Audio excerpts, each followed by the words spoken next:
안녕하십니까. 저작거리의 알레고리적 상상력. 오늘 그 두 번째로, 지난번에 우리 들어가며에서 상징과 알레고리에 대한 이야기를 시작했었죠. 오늘 그 두 번째 들어가며로 이야기를 계속하도록 합시다. 오늘은 알레고리적 상상력의 몇 가지 경우들입니다. 앞에서도 언급한 이솝에 의한 안데르센 동화 말고도 존 버년의 철로 역정이나 조지 오웰의 동물농장 또는 카프카의 변신, 아니면 생텍쥐페리의 어린 왕자 같은 작품들을 알레고리의 예로 떠올릴 수 있을 거예요. 번연의 철로 역정을 간단하게 정리하면 다음과 같습니다. 길을 떠난 크리스천, 동행하는 유순, 절망이란 늪에 빠지자 유순은 도망가고요. 도움이라는 남자가 나타나고 현세의 정책이라는 도시에 사는 속된 현자를 만나고요. 도덕이라는 마을에 사는 준법이라는 신사를 추천받습니다. 그의 아들의 이름은 예의. 좁은 문을 지키는 선의도 있네요. 율법은 방을 청소한다고는 하는데 오히려 먼지만 더 일으키고요.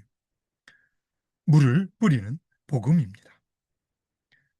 헛된 영광이라는 도시, 아름다움이라는 궁전, 평화라는 침실, 죽음이라는 음침한 골짜기, 그리고 이런 노정에서 만나고 스치는 열정, 인내, 용기, 절망, 애욕, 구원, 단순, 나태, 고집, 건방, 형식, 위선, 위험, 파멸, 겁쟁이, 불신, 경계, 신중, 불변,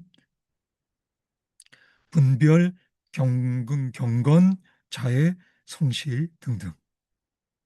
예, 알레고리는 일단 이런 식으로 정리가 가능합니다. 상징은 불가능하죠. 가령 제임스 조이스의 율리시스를 이런 식으로 정리할 수는 없을 겁니다.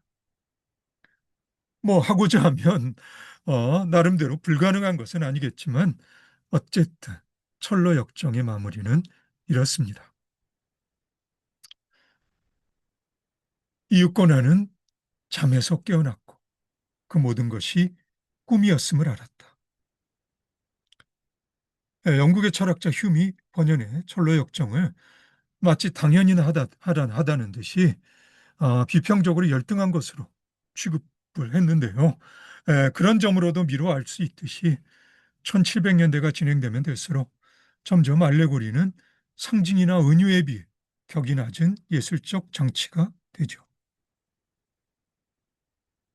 물론 앞에서도 말한 것처럼 브레이트 같은 작가들에 의해 특히 정치적 변혁의 맥락에서 알레고리의 실천적 가능성을 적극적으로 부각시키려는 경향이 없는 것은 아닙니다. 이런 실천적 경향에 동조해서 애너벨 패터스는 권력에 우월한 논문을 통해 정치적 실천에서 알레고리의 중요성을 새삼 강조하려 합니다. 애너벨 패터스는 당시 프랑스 문단의 권력이었던 롤랑 바르트 같은 어, 지성의 상징 예찬에 내포된 엘리트주의를 은근히 겨냥하고 있습니다. 잘 알려진 것처럼 롤랑 바르트는 현대 모더니즘 문학의 엄격한 수호자이죠. 애너벨 패터슨에 의하면 우화는 이미 르네상스 인문주의자들에 의해 그 실천적 가능성이 평가되었다 합니다. 가령 1300년대 말엽 영국의 출판업자 캑스턴은 이솝우화짐을 펴내는데요. 캑스턴은 이솝우화의 소통성이 일상이라는 인식회로의 덫에 걸린 많은 사람들에 의해 그 한 켜 아래 의미층이 대수롭지 않게 스쳐 지나친다고 생각했어요.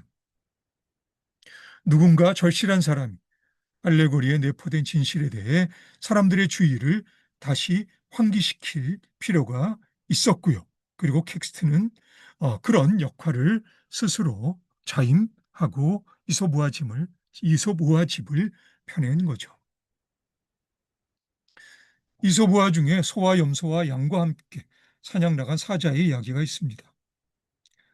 사자는 자기가 바로 사자이기 때문에 그 사냥감을 혼자 몽땅 차지하고요. 텍스트는 이 우화를 이렇게 번역합니다. 첫 부분은 내 것. 왜냐하면 내가 군주니까. 둘째 부분도 내 것. 왜냐하면 나는 가장 힘이 세니까. 셋째 부분도 내 것. 왜냐하면 나는 가장 빠르니까. 마지막 부분도 내 것. 왜냐하면 아니라면 너희는 나와 원수가 될 테니까. 예, 네, 좋은 번역입니다. 그리고 텍스트는 이렇게 덧붙입니다. 그러길래 힘없는 자가 힘이 있는 자와 우정을 나눌 생각은 애당초 말아라.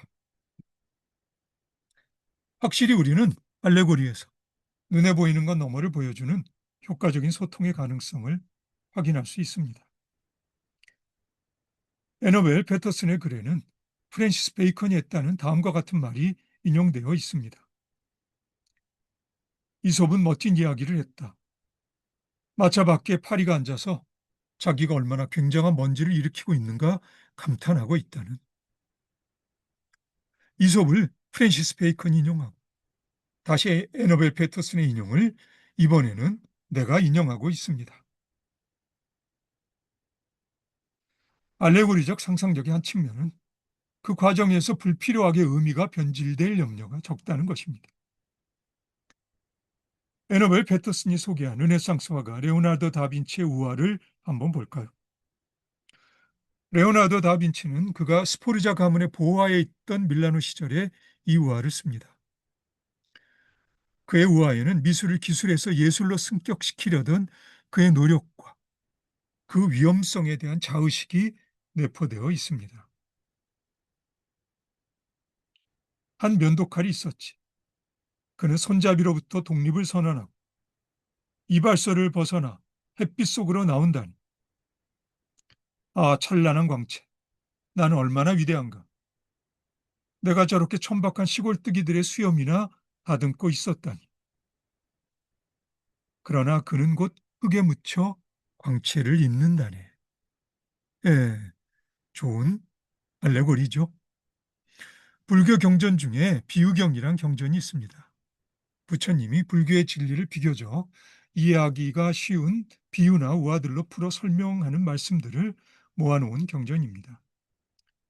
그 중에 흑백이서, 즉 두 마리의 검은쥐, 흰쥐에 대한 이야기는 다음과 같습니다. 한 나그네가 광야에서 미쳐 날뛰는 코끼리를 만났습니다. 깜짝 놀라 도망가던 나그네는 오래된 운물에 떨어졌는데 마침 아래로 뻗어 있던 등나무 줄기에 매달릴 수 있었어요. 그런데 어디에선가 검은 쥐와 흰 쥐가 번갈아 나타나더니 그 줄기를 갉아먹기 시작합니다. 그뿐만 아니라 운물벽에서는 네 마리의 독사가 혀를 날름거리고 있었고요. 그것만이겠습니까? 운물 바닥에서는 무서운 동룡이 그가 떨어지기만을 기다리며 노려보고 있었습니다. 그 순간 두려움에 떨고 있는 그 입술로 등나무에 달려있던 벌집에서 5방울의 꿀이 떨어졌습니다. 얼마나 달콤한 꿀맛인가요? 나그네는 목숨이 경각에 달린 그 두려움 속에서도 입술에 묻은 꿀을 혀끝으로 핥고만 있었습니다. 광야에서는 들불이 맹렬히 번져 이제는 등나무에 옮겨 붙기 시작했는데도 말이죠. 이 유화에서 검은지와 흰지는 밤과 낮을 말하는데 이런 것이 알레고리입니다. 은유나 상징이라 하기에는 한 켜 아래만 들여다보면 어린아이라도 쉽게 바닥을 볼 수 있죠. 코끼리나 독사, 동룡이나 들불들은 모두 삶의 고통들과 죽음의 공, 그리고 인생의 무상함입니다. 꿀 몇 방울은 인간이 삶 전체를 걸고 있는 욕망이고요. 부처님의 진리는 이러한 고통이나 두려움, 그리고 욕망이나 무상함에 대한 궁극의 자유입니다. 어떻게 하면 이 나그네는 이러한 사면초가의 공경에서 빠져나올 수 있을까요? 한 법문에서 종범 스님의 말씀을 그대로 옮깁니다. 꿈에서 깨어나면 됩니다. 예, 이화에서 한 켜 아래 진실을 보는 관건은 꿀입니다. 꿀은 너무 달콤해서 우리로 하여금 꿈에서 깨어나야 할, 다시 말해 일상적 현실에서 초월적 진실로 차원 이동의 절실함을 앗아가 버립니다.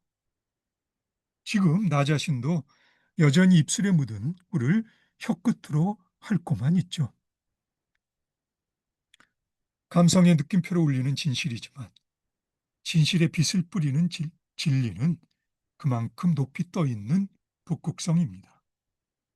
그래도 꿀 앞에 잠깐 멈춰서게 하는 힘, 이것이 부처님의 이야기 속에서 작용하는 알레고리적 상상력의 힘입니다. 이렇게 알레고리적 상상력의 힘은 불경뿐만 아니라 성경에서도 경험할 수 있습니다. 1819년 영국의 시인 키츠는 동생 조지 부부에게 보낸 편지에서 다음과 같이 씁니다. 김미아의 번역입니다.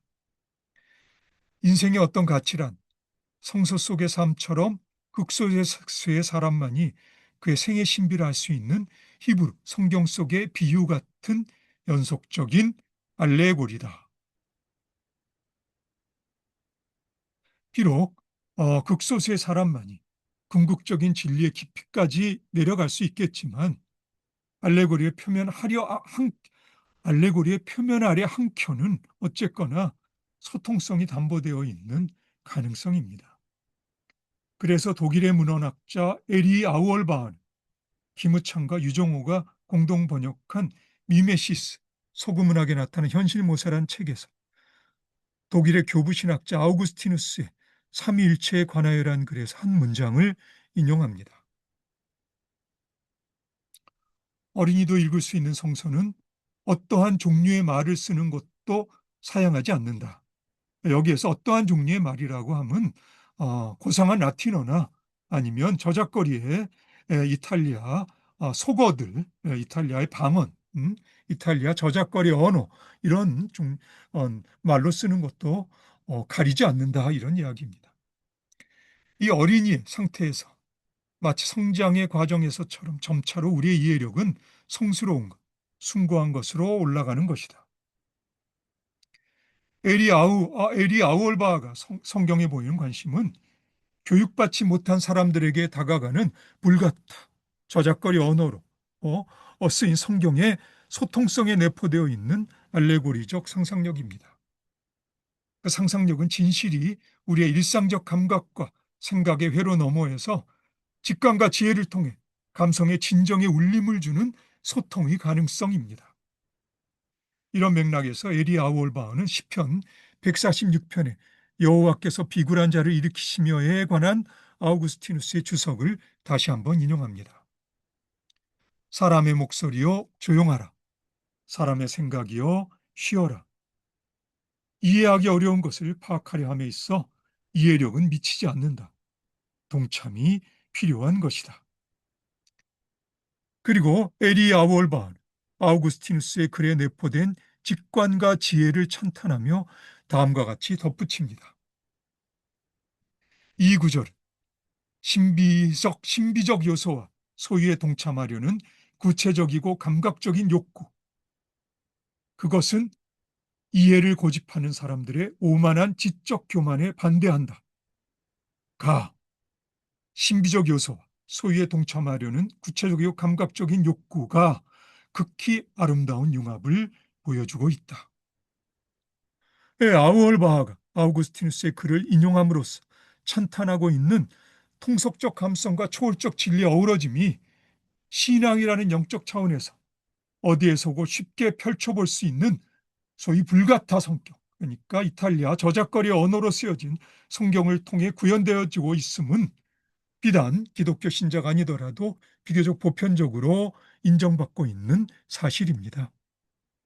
솔직히 저작거리에서 비교적 쉽게 접할 수 있는 세속적인 문화 산물들이 성경과 같은 그런 정도의 수준이 아님은 분명하겠지만, 하지만 알레고리적 상상력에 의해 저작거리의 세속적인 문화 산물들이 어떻게 정신적 차원에서 소통성을 확보하는지 알아보려는 작업은 내 생각에 오만한 지적 교만에 한갓대의 변죽만 울리는 뻘짓은 아니리라는 기대를 감출 수는 없습니다.